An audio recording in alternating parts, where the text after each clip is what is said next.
at the question, well, for the past 3 weeks, we've been looking at questions we're going through a series called Frequently Avoided Questions. Questions that the world's asking that's very difficult sometimes for Christians to answer. We looked at, is the Bible true? Can it be trusted? We spent a Sunday dialoguing into that, looking at the physical evidence that supports and edifies the validity of Scripture. We also looked at, what else did we look at? Do you guys remember? Nobody's paying attention. Great. Awesome. What's that? Yes. Are Christians hypocrites? We looked at that. That was a deep one, right? Are Christians hypocrites? And the conclusion we came to is, yeah, unfortunately they are. But it's not just a Christian problem, it's a humanity problem. It all comes down to we're all hypocrites in some form or the other. And when it comes to Christianity, Christians are hypocrites, but Christ is not. Christ actually despises hypocrisy. And it was a call for us to be on the same level, same playing field of not I'm better than you, but we're all sinners saved by grace through faith, not by works, so that no man can boast. So that was a good one. What else? Are Christians, what was the other one? I'm drawing blanks.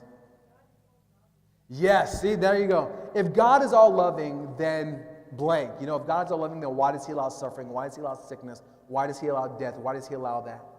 And we explored that, and the truth we come down to is the Bible doesn't give a definitive answer as to why God allows certain things to happen. We don't know. But what we do know is that God equips us and embraces us in difficulties for his glory and for his honor. And so what we learned is to take a position of not, God, why are you allowing this to happen to me? But God, I don't understand. Help me through this. And let me use this as a stepping stone for your glory and for your honor.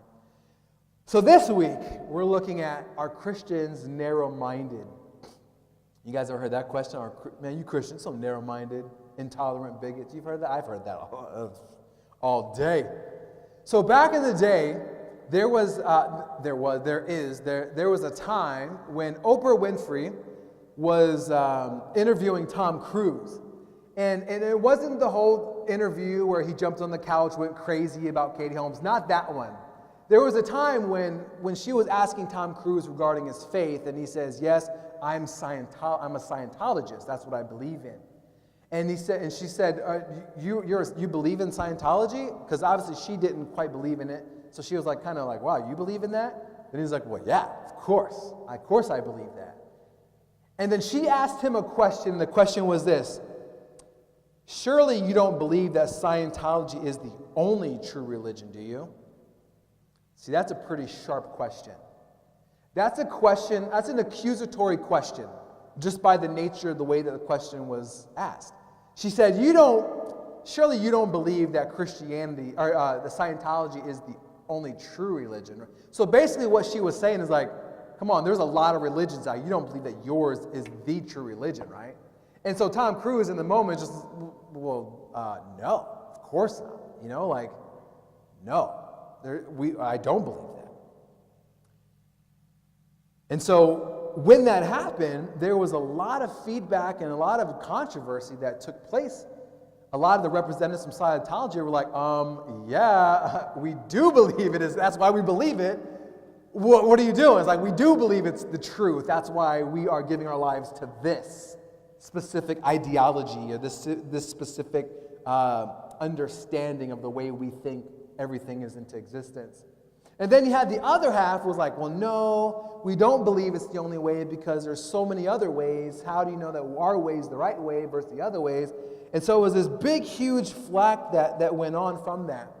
But it's interesting is that was like 10, 15 years ago. But even today, that is still a big, prominent question that the world is asking. You don't believe that your religion is the only true religion, do you? See, the world is asking that question because the world views that question as being narrow-minded.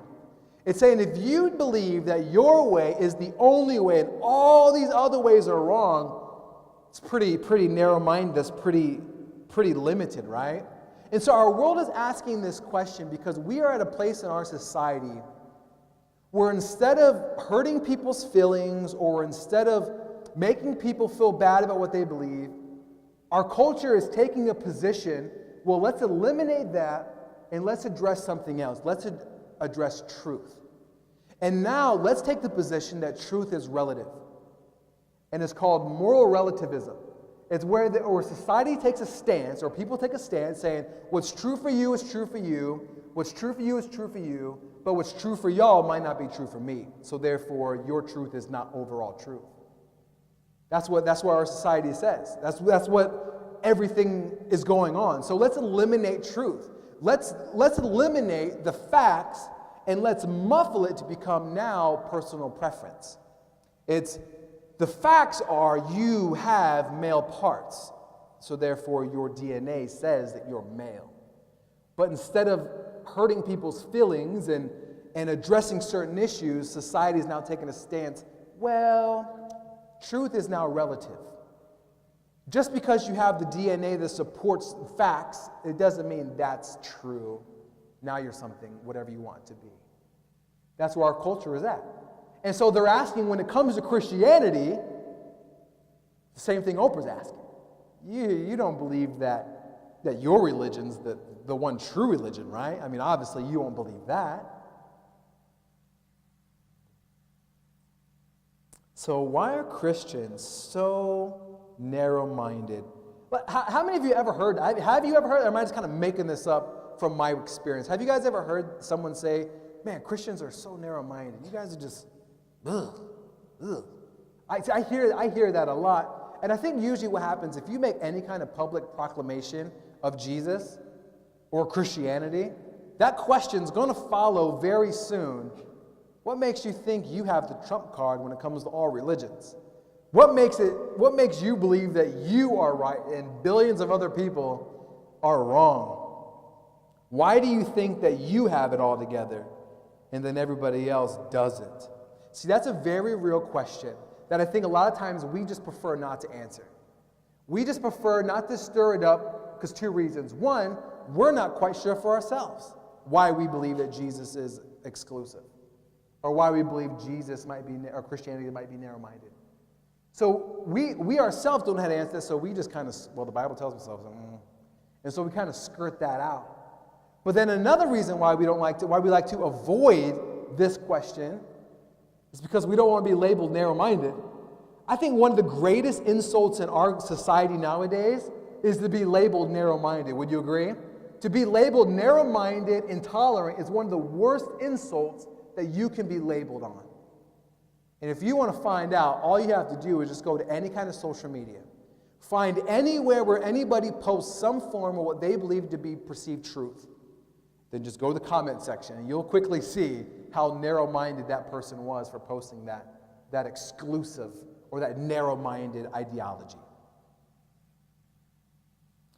So we're going to look at that question. We're going to answer that question, not in its entirety. Again, this is a question that I think takes a lot of study, a lot of time to explain all the different facets, but we're going to kind of address it within our timetable this morning. But before we do that, I think it's very important to address, and we need to keep in perspective. Going through this series, it's not to give everybody ammunition to start mowing down non-believers. That's not why we're going through this. It's not to say, okay, now here's everything that you need to do to refute anybody that says anything against you. That's not the purpose of that. And I want you to understand that. And so whenever you answer a question when somebody is doubting or questioning what you believe, there's two things you must consider. And it all has to deal with the heart.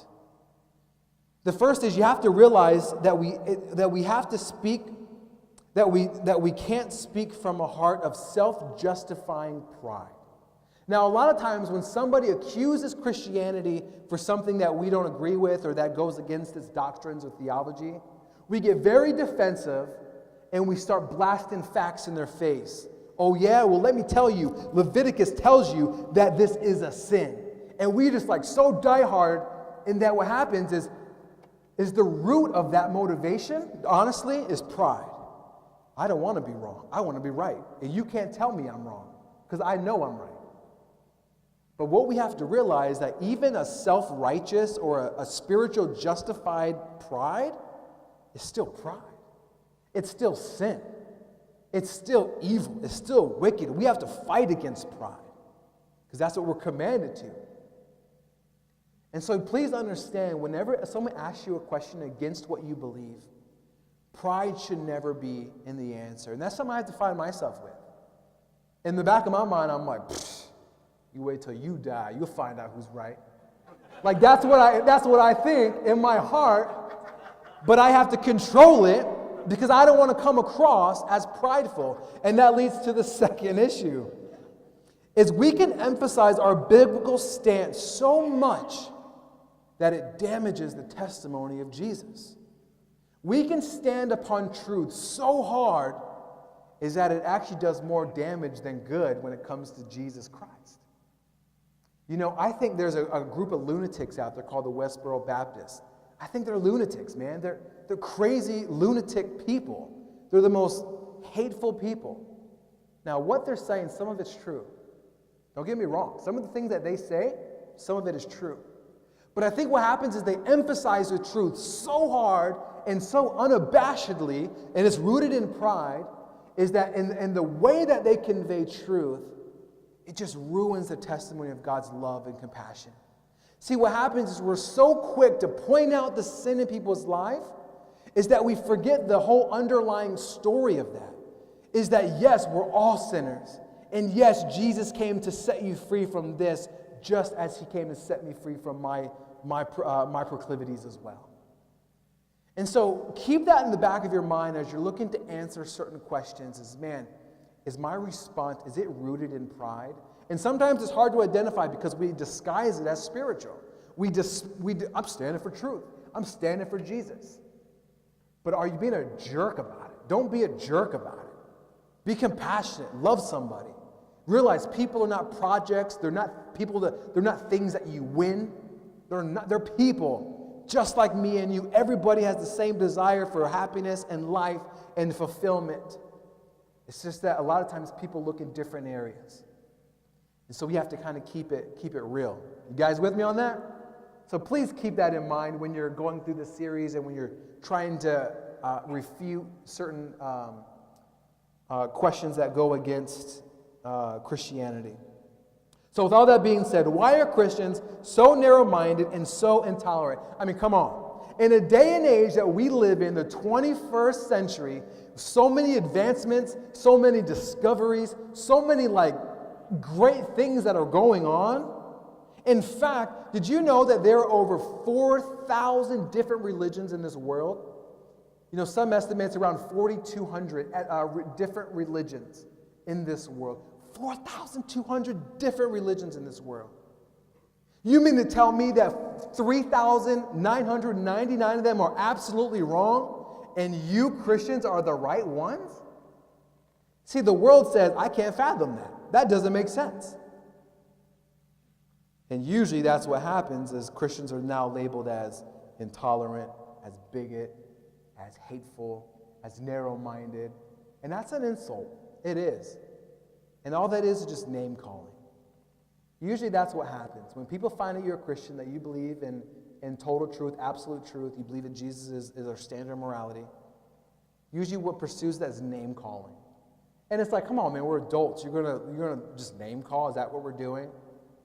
So if that's what we're going to do, then it'd be like, I'm rubber, you're glue, would bounce off me and sticks to you. So I mean, but that's not it. I think there's an actual intellectual way that we can discuss this. And here's the thing, Christianity, you don't have to take your mind, keep it in the trunk of your car. Now I'm here to worship and learn about Jesus. No, we worship Jesus with our mind. We use our mind to lead us into truths and discoveries.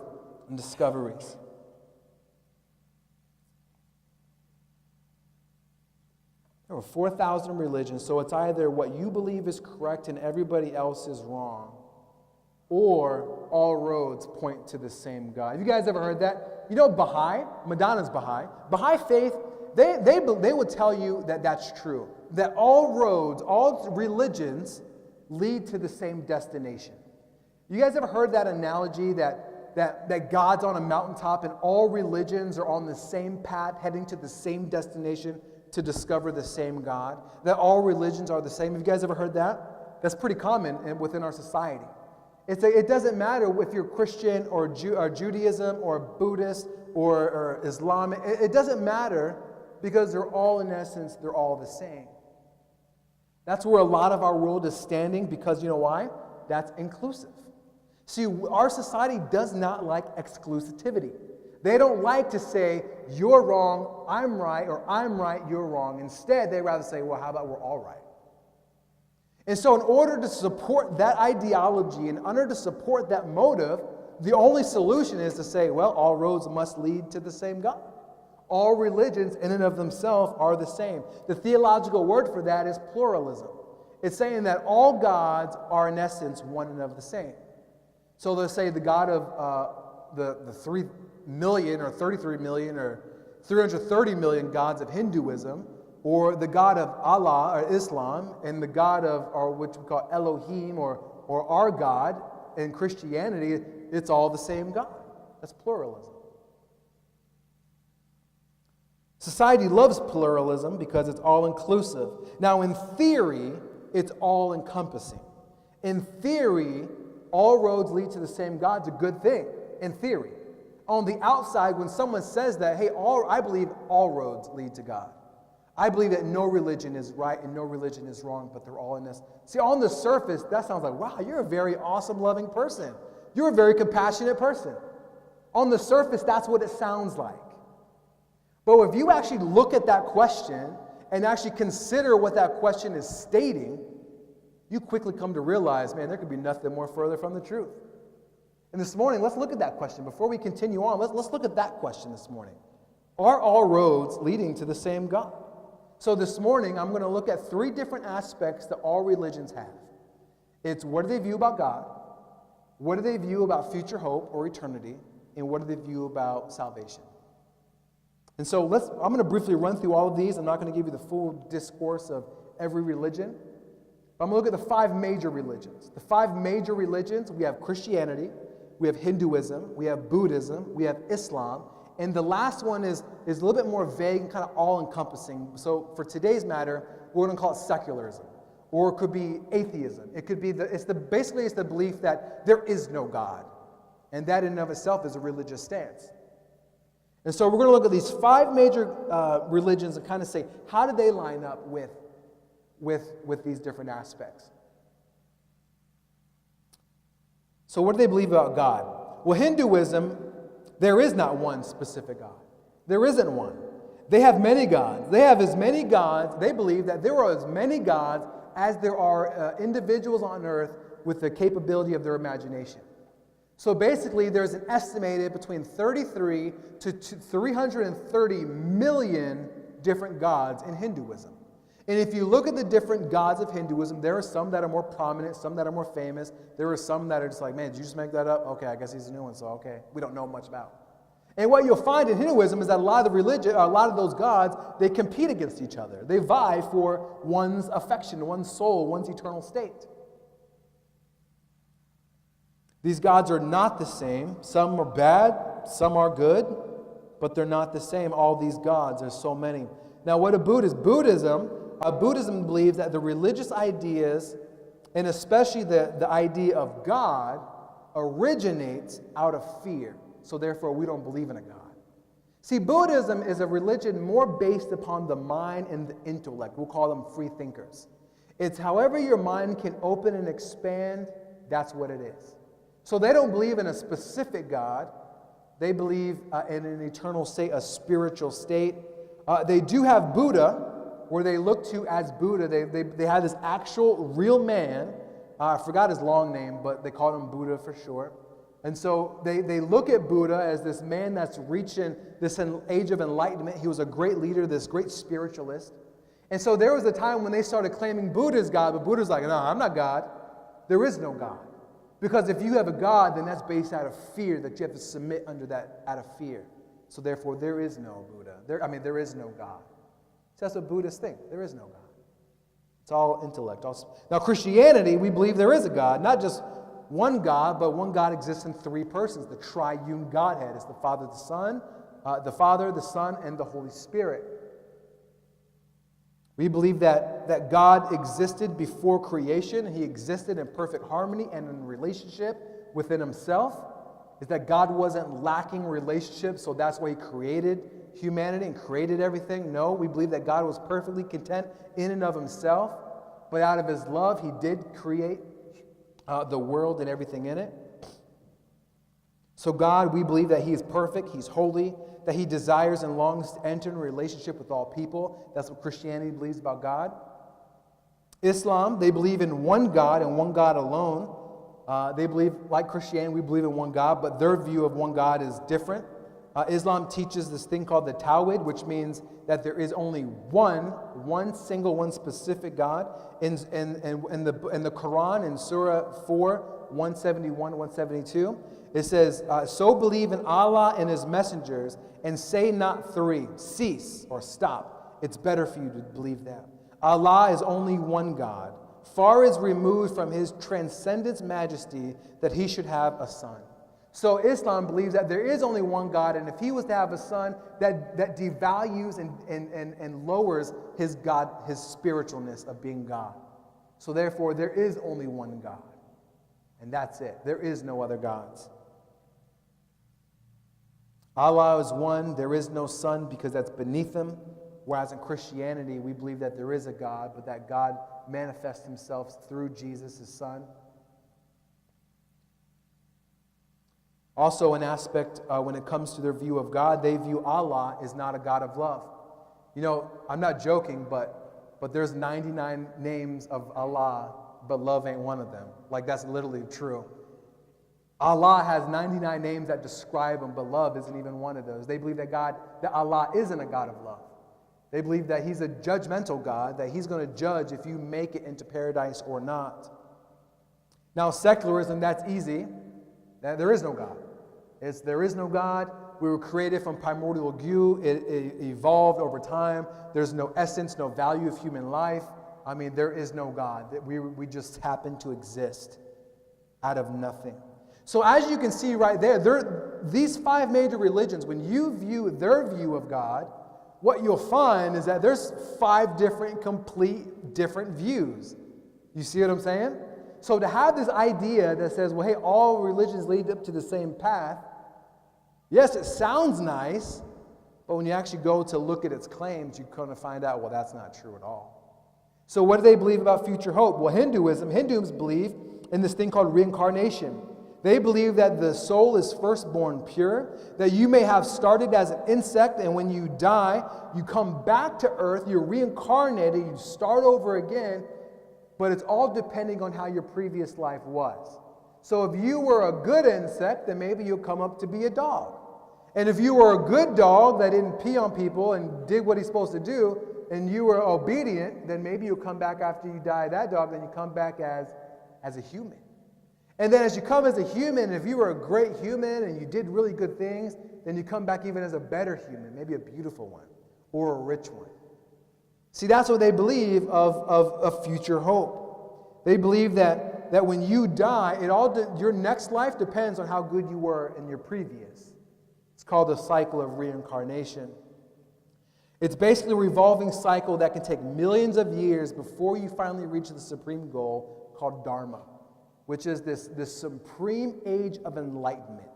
It's where you become all-consuming, kind of like a god, where you know everything, you're totally in peace. That's what they believe. Now, Buddhism, it's pretty similar to that. They believe because you are a spirit, once you reach enlightenment, which we call nirvana, I'm not talking about the rock band, I'm talking about nirvana. It's the state of all being, of all knowing. It's the highest state that could be achieved by anybody. In your order to get to there, you have to discipline yourself to not feel pain, not to enjoy pain, not to experience it, but to completely free and open. Is just be like, you know what, let's just do some yoga. Let's just get the stress out of us, because I'm trying to reach nirvana. I'm trying to reach enlightenment. I'm trying to reach my spiritual fulfillment. That's where they believe of future hope. Is that you're going to keep doing this over and over and over and over until you perfect it. And by the time you perfect it, then you reach nirvana. Nirvana actually means the snuffing out or the blowing out. So in essence, it's like a candle. It's like a candle that was once burning so bright, you blow it out and it's no longer. Well, that's what they believe. Once you reach nirvana, that's it, man. You've done it. You've won the game. Fulfillment. And then after that, nothing.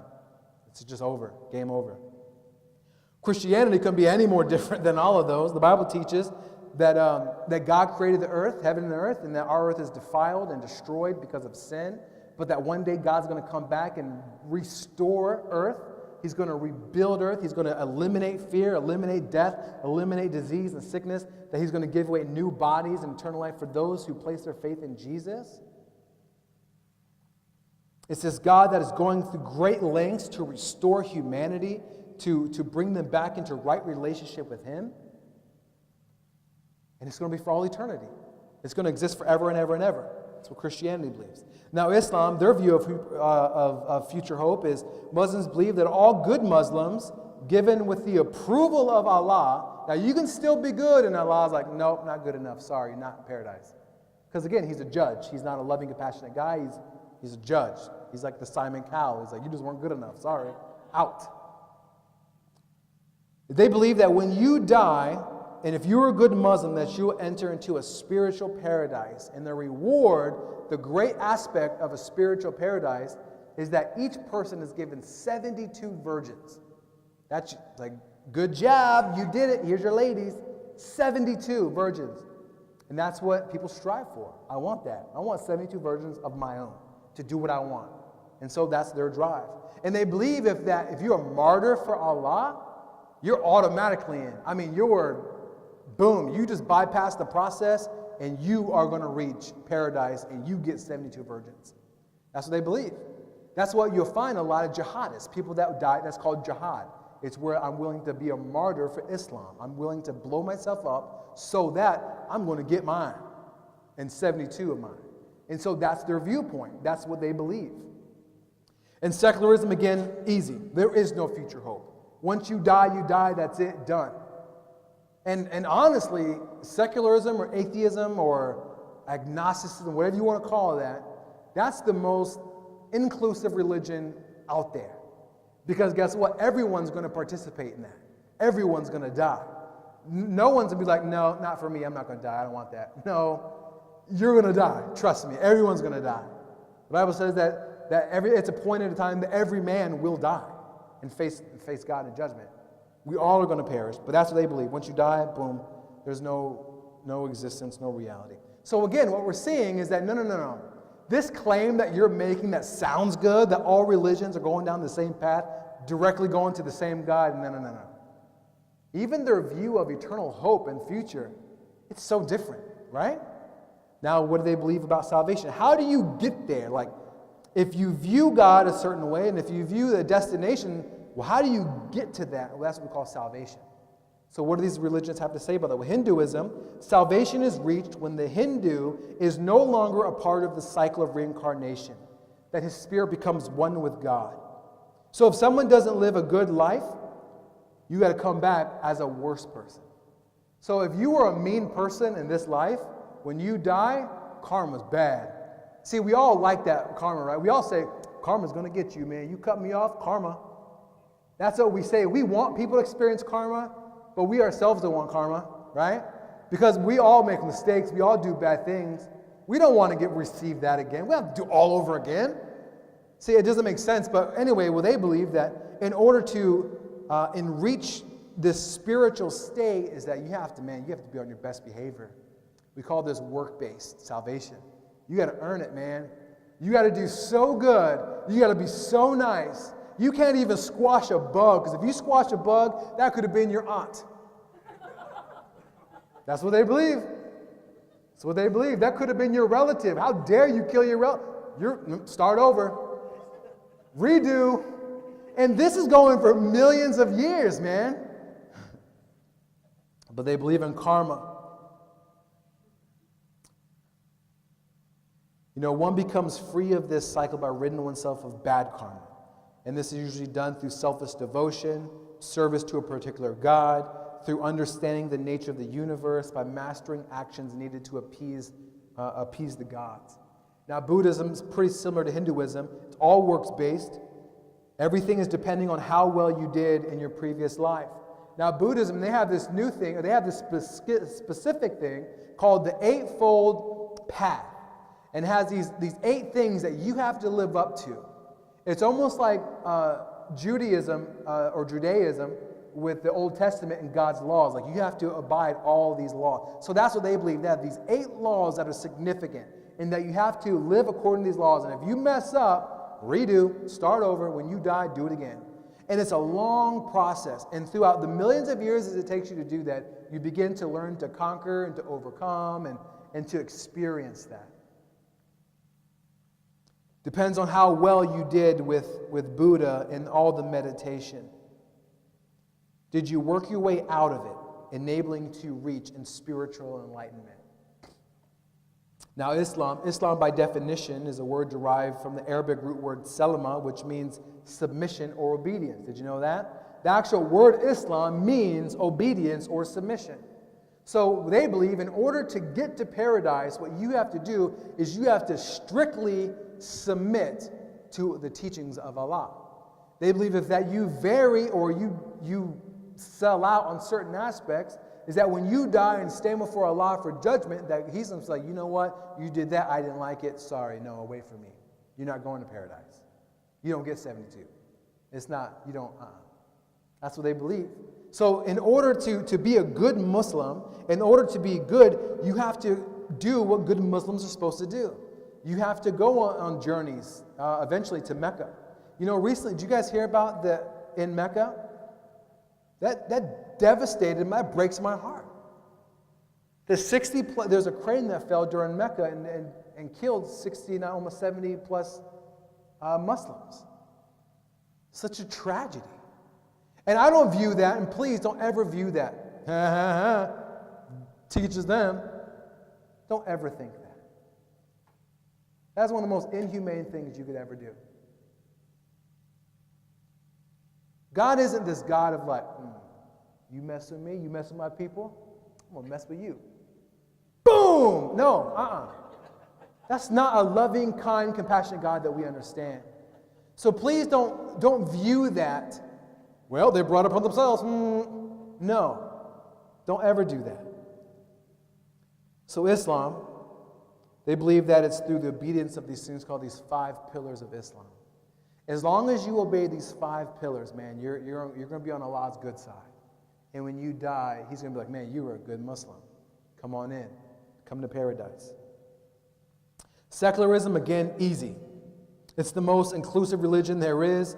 In order to get to your destination, which is nothing, you have to die, and we're all doing it anyway, so that's how they believe they're going to get to their destination, is nothingness, non-existence. Because they don't believe in a God, they don't believe in anything, it's just poof, done, gone.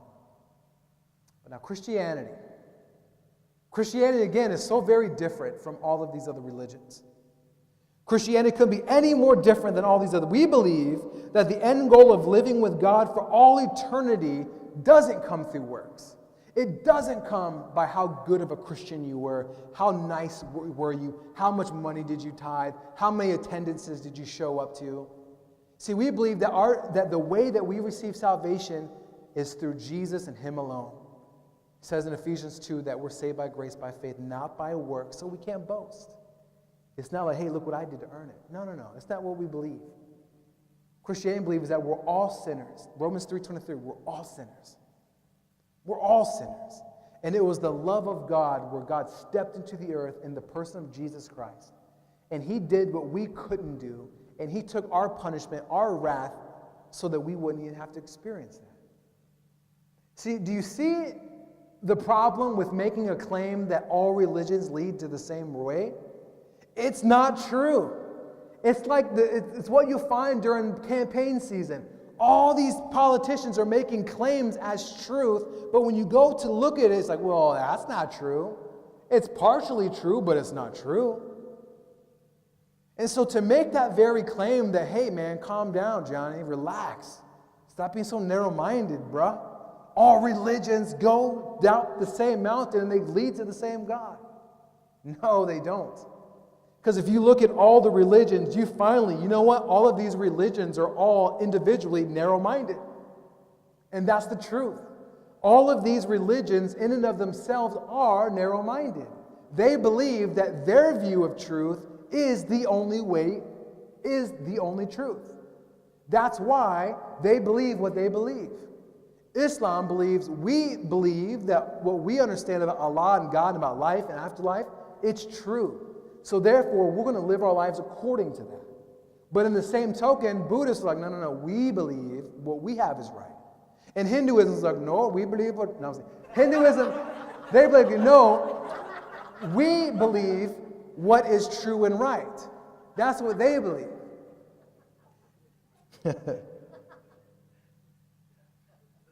And what we have to understand, each religion is making their own claim of exclusive narrow-mindedness.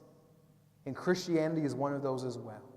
Christianity is a religion that claims, no, our way is the right way.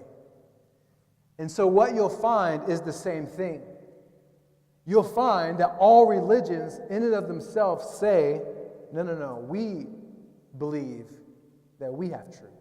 All religions. Go to every religion, you'll find that, is that all religions are the same. But in our society, that's not popular, man. We don't like to hear that. We don't like to hear that. Why? Because it's narrow-minded. It's intolerant. It's saying that I'm right or I'm wrong and you're right or you're wrong. And nobody likes that, right? Nobody wants to be told that they're wrong. Nobody wants to feel like they don't know what's going on. So let's just not go there. Let's just not address that. So even to make a claim, now get this, even to make a claim that all religions are heading to the same path, that's narrow-minded. That is narrow-minded in and of itself, because what you're saying is your truth is greater than the billions of other people across this world that believe what they believe.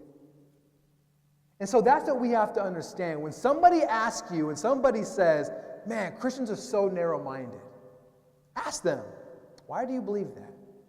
What makes you think that? You guys believe your way is the only way. So are you telling me that I'm wrong? Is that what you're saying? Well, yeah. Well, aren't you narrow-minded for telling me that I don't agree with what you agree? So therefore, aren't you narrow-minded? Absolutely. Yeah, that's how it works, man. If someone's going to be calling you narrow-minded because you don't believe what they believe, in turn, they're being narrow-minded because they don't believe what you believe. That's just how the reality is, man. That's how it works. That's why I'm saying on theory, everything sounds so good. Oh, I believe that all religions are the same. I don't believe that Jesus and Christianity, I don't believe that their claim is the claim. I believe there's so much more. Well, that's a very narrow-minded view, because you're eliminating about 7 billion people in this world that have specific religious views. So when someone says, hey man, these Christians or Christianity, you guys are so narrow-minded. Yeah, but here's all religions are narrow-minded. All religions are, because they claim that they have the truth, and if you don't align with their truth or their way, then it's not true to them. So let me ask you, are Christians narrow-minded? Are Christians intolerant, bigots? You got to understand this. Christians aren't the ones making these claims that support this in Christianity. It's not like that we love Christianity, the religion, so much, we're going around saying, hey, we're right, you're wrong, we're better. That's not what Christians, some Christians do that, but that's not good. Don't do that. Don't be that guy. But that's not in reality what we're saying at all. It's not that we love our beliefs more than everybody else's beliefs, so therefore they must be wrong. That's not it. That's not what we believe. And now follow along here. What is happening, though, is we as Christians, we believe that Christianity is truth, not because of our knowledge of what is perceived truth, but because of what Jesus believes. See, we believe that Christianity is true because Jesus says Christianity is true. See, we believe that Jesus is the only way, not because we think he's the only way, but we believe his own claims, where he says, I am the only way. So when it comes to Christianity, when someone comes at you and hey, man, you Christians are so narrow-minded. You know what, man? I believe in Jesus. And if I believe in Jesus, I have to believe in what he says. And he makes the claim that he's the only way. So if you got beef with narrow-minded, man, take it up with him. He's the one that says it. I'm following him. And I believe him.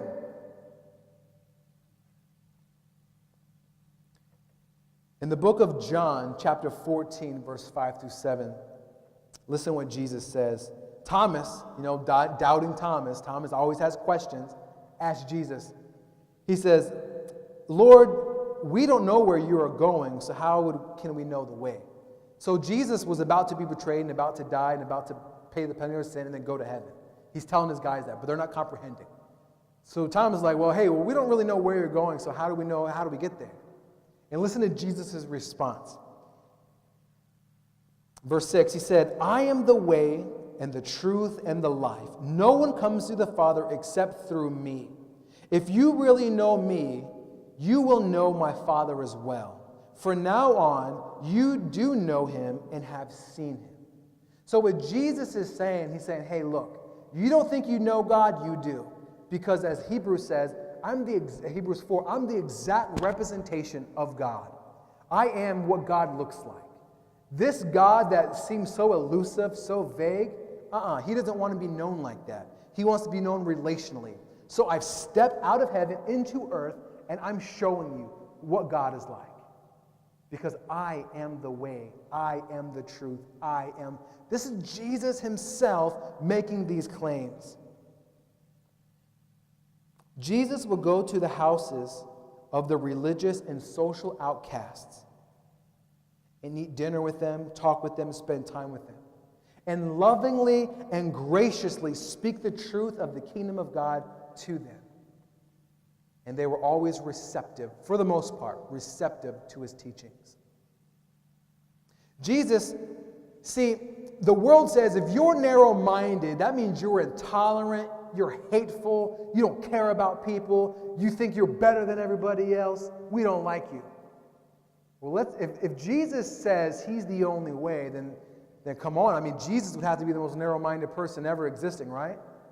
If he's the one making these claims that not only am I the way, I am God. So that means he must be the most closed-minded, narrow-minded, intolerant person to ever walk the face of this earth. But what does the Bible tell us? What do we find throughout Scripture? What do we find from historical documents that have been passed down from generation to generation? What do we find? That that's not the case. That Jesus is the most compassionate, loving, moral, good, kind person that ever existed on the face of this earth. People, when they encountered Jesus, they realized, man, you're not like everybody else. Man, you're so kind and compassionate. See, Jesus would even associate himself with people that the religious people of the day were like, I ain't going around them people, them bad people. But Jesus said, these are the people that I came for. See, Jesus, time and time again, would have compassion over so many people who were suffering from sicknesses and diseases and even death. He would have so much compassion is that he would actually heal them. He would restore them. There was a time when Jesus was being betrayed, when Judas threw him under the bus from pieces of silver, that Peter's like, you're not taking my Jesus, pulls out his knife and cuts the guard's ear off that actually had Jesus. Jesus could have been like, served you right, don't mess with me, I'm God. But that wasn't the case at all. Jesus had compassion. And he said, Peter, what are you doing? You live by the sword, you die by the sword. That's not how this is going down, my friend. And then Jesus picks up that guy's ear and I'm talking about David Blaine kind of stuff. He puts it on his ear and he says, and his ear's restored. See, Jesus could have easily justified himself and said, well, you had that coming. But instead, he was led by compassion and mercy and said, no one deserves that, man. And he puts it right back on him. Jesus, when he would speak, people would flock around to listen to him. 5,000 plus people would just fill in a little area and just listen to every word that Jesus said. And then Jesus looked at them and had compassion over them. In Matthew, I don't have that verse, but in Matthew, I think it's 14, it says that when Jesus saw the multitude, that he had compassion over them. It's because he saw them that they were hurting and helpless. They were like sheep without a shepherd. And so Jesus had mercy and compassion over all of these people that didn't always agree with everything he agreed in, people that were actually adamant against him. He had mercy and compassion over them. See, no other religion teaches that. No other religion says that there is this divine God that has so much compassion for people that he himself is going to pay your price, come down to you, and rescue you. No religion says that. Every other religion, opposite of Christianity, says, I'm God, I'm perfect, you're not. You want to come to me, you got to earn it. You better live your best. You better do everything I command you, and if you don't, you're eternally damned. But what we find is this supposed narrow-minded, intolerant person claiming to be the only way. That is not anywhere closely, remotely near to how Jesus was. And that's the beauty of Christianity, is that we don't serve a religion. It's we are a part of a relationship. Is that the maker of God himself says, you are not worth my time. Because you are bad. You disobeyed me. But man, I love you so much. No matter what you did last night, no matter what you did this morning, no matter what you did last week, no matter what you're doing tomorrow, I know it. But I'm not satisfied with that. I love you so much. I'm going to come down to earth myself, and I'm going to pay your fine, your penalty. I'm going to rescue you. That's Christian. Is that narrow-minded? You want to know someone that was very narrow-minded, that believed that their way was the only way and that's it? Joseph Stalin. He was very narrow-minded. What did he do? He killed millions of his own people in Italy. You know who else was very narrow-minded, that my way is the only way and every other else, if you don't agree with me, then you're wrong? You know who else believed that? Adolf Hitler. What did he do? He killed 6 million plus Jews. For the hog. I mean, that's horrendous. And see, we look at Joseph Stalin, we look at Adolf Hitler and say, man, those are bad dudes. But you know the truth is that we're more like Adolf Hitler than we are like Jesus. We are closer, and I know you're like, not me, I ain't doing it. No, really, we really are. We have more in common with Adolf Hitler than we do Jesus. Jesus is holy, righteous, perfect. And we mess up all the time. So when you view this idea that, man, you Christians, you are so narrow-minded, you just don't know. The question is, well, how much, if you think we're narrow-minded, you're narrow-minded because you don't agree with what we believe. Or I don't agree with what you believe. So therefore, you're narrow-minded.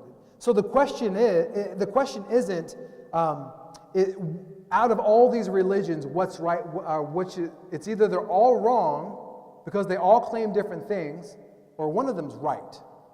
So the question isn't, why are Christians narrow-minded? The question is, well, which is true? See, the thing about truth doesn't hide itself, truth doesn't disguise itself, truth is visible. Truth, you can see truth. Truth is absolute. If we look at mathematics, we can all agree that truth is very real. If you don't agree with that, take a test in math and try to disprove that. You're going to fail that test quick. Because they're going to say 5 plus 5 is 10, but you're like, whoa, teacher, no. Maybe to you it's 10, but I find that offensive. 5 and 5 to me is 50. Because there's a 5 in it. And 5 is bigger than 0, so it must be 50. I know, it doesn't make any sense, right? But let's just say that's how a lot of us perceive a lot of things in the spiritual realm. When it comes to the physical realm, there are hard truths that everyone, that's why we have bridges, that's why we have buildings that work, is because there are exact figures, dimensions that have to work together in order to be sustainable. But when it comes to religion, we take that and throw that out the window. Oh, there's no absolute truth. Whatever you want to believe, just believe it. What's good for you is good for you. What's good for me is good for me. It's all good. But the question we have to ask is not, why are Christians so narrow-minded? The question we have to ask, well, out of all the religions, what's true? It's either they're all wrong, which is impossible, because of all the major religions, it encompasses all reality of life. Or one of them's true. Now, if you're asking and if you're searching for truth, the question you have to ask is what's true? But the question a lot of people are asking, what's true that I can align to make it true that fits what I want it to be? See, that's the real question society's asking. What can I take that makes me, how can I manipulate truth to make it fit what I want truth to be? Well, guess what? Now it's no longer true. Because truth is constant, truth does not change. It's always consistent. So when you start saying this idea of pluralism, like, well, I like a little bit of this Buddhism, I like how everybody's so nice and doesn't kill bugs, I like that. Then I also, I like Christianity, man, the golden rule, do unto others, you others do unto you. I respect that. But then you get to the other aspect and you're like, man, well, I'm kind of uncertain about some religions and some different things, so I kind of like atheism, I just rather just not deal with it. So when we start picking and choosing, we're not creating truth, because truth is already there. We're manipulating to help us think that what we believe is true. But nothing could be more farther than the truth. You know, there's an example that when it comes to this topic that many philosophers and those in college, you guys might have even heard this in philosophy class, is that all religions are like blind men trying to describe an elephant. So for example, if you have 3 blind people touching an elephant and they're all describing it, one person would say, hey, this elephant is like a rope, because they're feeling the tail. This elephant is kind of like a rope. And then you get another blind person that says, man, I'm feeling the legs, and man, it's like a tree. This thing is like a tree. It's so massive and thick. And then another person is probably touching the tusk and like, well, man, this thing is hard as a rock. This animal's tough.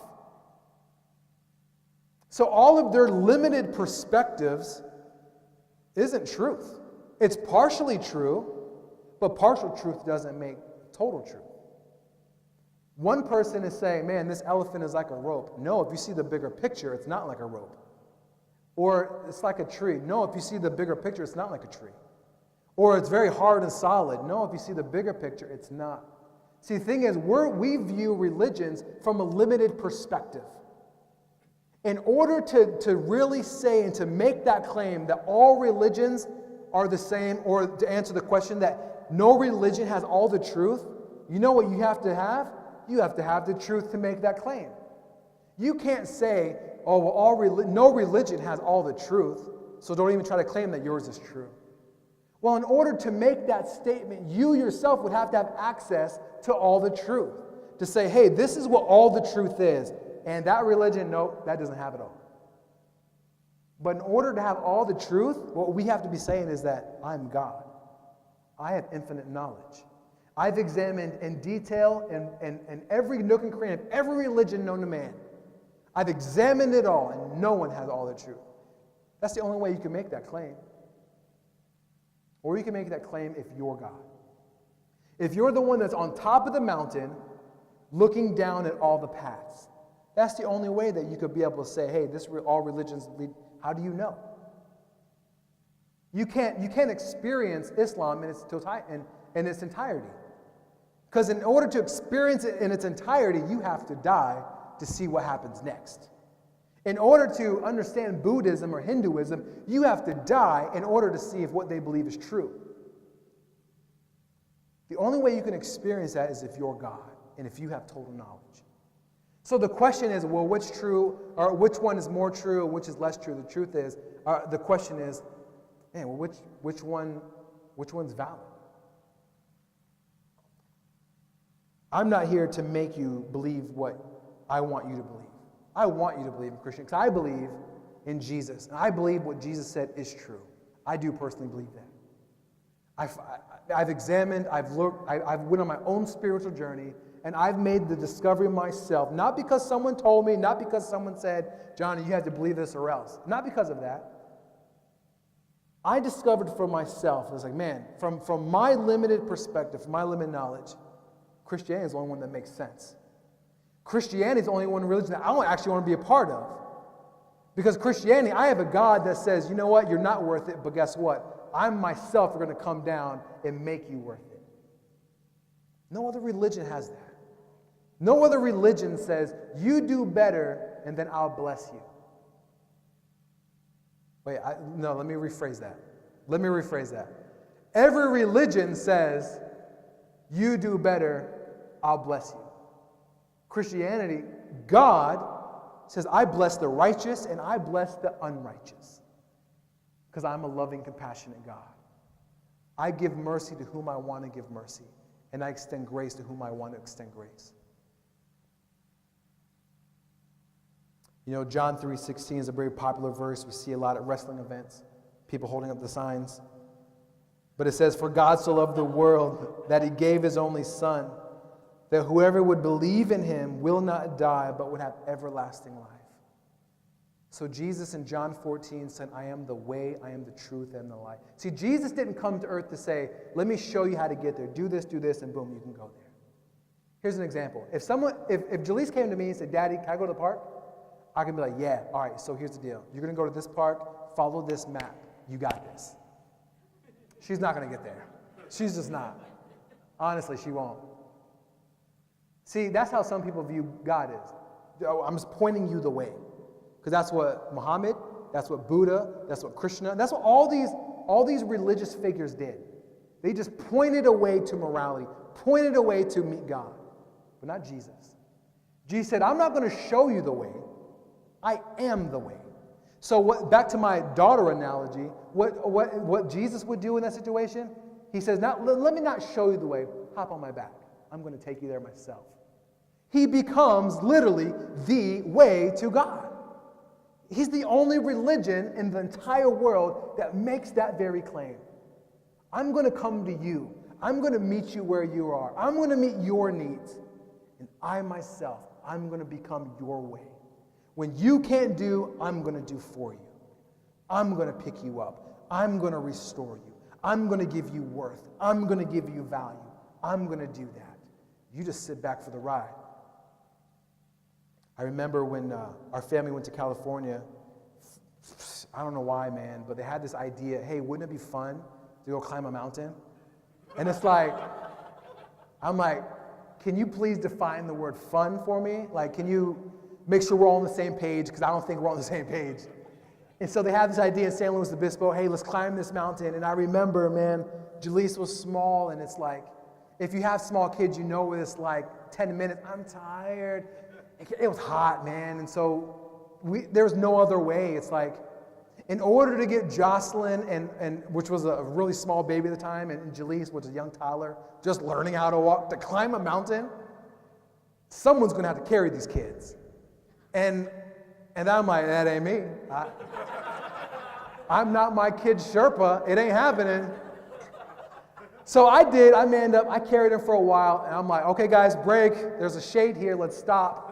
Let's rest. And then Janice is just like, oh, I got it. Come on, Jaleese, pick her up. But here's the thing about Janice. So she's carrying Jaleese and carrying Jocelyn on her back in one of those baby carriages. So Janice is like, carrying two babies in the scorching heat, and we're all just like, woo, we're almost there. Are we there yet? We're almost there. Janice she just did it. She just said, I'm going to get our kids there. And that's exactly what Jesus does, man. He carries our weight. We try our best to carry our own baggage. We do. God, I want to make myself clean first before I give my life to you. I just want to live my life. I want to sow my wild oats just for a little bit longer before I surrender my life. I want to do as much good as possible. But in reality, we're going to burn out because we can't. Then Jesus comes along and says, hey, let me carry you and you and you and you. Let me carry the entire world and let me become your way. Are Christians narrow-minded? Yeah, they are. Very much so. But not narrow-minded in the way that society paints. Society says, if you're narrow-minded, you're exclusive. No. Jesus is very, very, very inclusive. He takes everybody. He is not a respecter of persons. He doesn't say, nope, you're too bad. Nope, you're too good. No, he said, I need everybody. Why? Because we're all on the same playing field. We're all sinners needing grace and salvation. Amen? I encourage you guys to keep studying this question. Keep going through John 4. Go through Matthew 4. Matthew 14. Go through tons of scripture and examine and answer that question for yourself. Don't believe it just because I'm showing it and I'm pointing it to you. Believe it for yourself. That's what really matters. Is why do you believe what you believe? Because you're going to stand before God. What I believe and what Jesus believes is that we're all going to stand before God and give an account why we believe what we believe. And an excuse like, well, Pastor Johnny said this. He was wrong. That's not my fault. No. God's going to be like, no. I gave you the way. I showed you. I gave you my word. So it really comes down to us. Man, we serve such a loving, good God. He's not narrow-minded as people think. He's not as big. He doesn't hate people. He loves all people. Ezekiel 33 tells us that God takes no pleasure in the death of the wicked. 1 Peter tells us that God doesn't want to see anybody to die apart from him. That God goes to great lengths to make sure that we can all stand before him in right relationship.